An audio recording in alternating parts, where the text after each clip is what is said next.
And one of you 7 people out there interested in this were asking for a Mustang video update. Here's the coupe. We'll get to that in a minute. First of all, let me show you this over here. This is the 65 convertible that's been undercover. We got that sucker running like a top the other day, and this is going to my sister in Phoenix. It's going to get hauled out there probably in the next month or so. And yeah, runs really good. Put a new carb on it.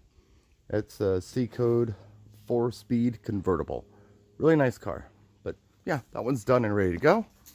Now on to the coupe here. We got a lot of stuff going on here. It's almost buttoned up. If you look under here,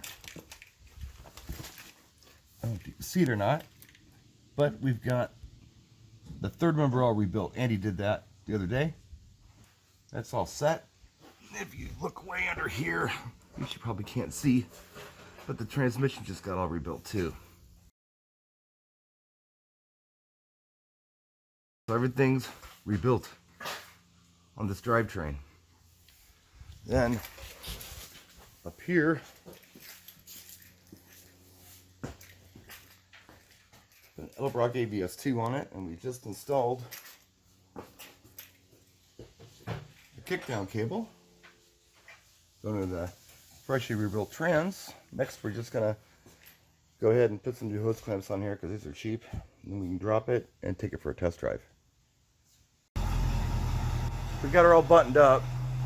We're gonna test it. I took it out for a quick ride, and unfortunately, it wasn't shifting. I think we had the kickdown too tight.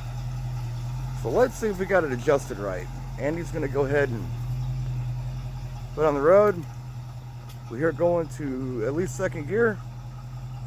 We know we got it. Let's see what happens.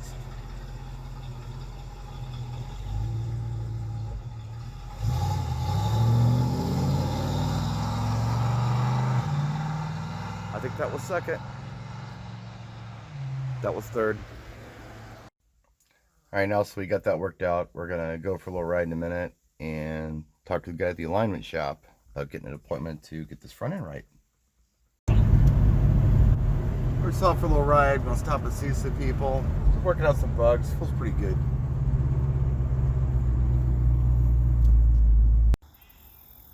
Well, it's running real good. We're gonna put a stiffer spring on the carburetor throttle linkage so it comes back a little better. And the kickdown cable plastic little thing is kind of junk that I got, so we're gonna order a better one. But otherwise, it seems real good. We did put that stiffer return spring on the throttle linkage, and it seemed to help. But we're still running a little rich. I do have the full Edelbrock kit for that thing, so we can tune it down a little bit. No big deal. We're gonna go out Saturday and do that. I do have an alignment appointment on Thursday. I have to order a driver's side tie rod sleeve, and otherwise we should be good to go on that. I think the rears are a little out of alignment. We kind of messed it up when we were messing with the drive shaft and the trans and all that. Just yanking on that parking brake adjustment cable. Yeah, some fine tuning is going to happen on Saturday. I will show you more stuff that we did, like headlights and harness and all that stuff. Just not a lot of time to run the camera when you got somebody out there helping you. We had stuff to do. So I got just a little bit of footage for you so you can see what's going on. A little update for all 7 of you who are curious. We'll see you Saturday. Take care.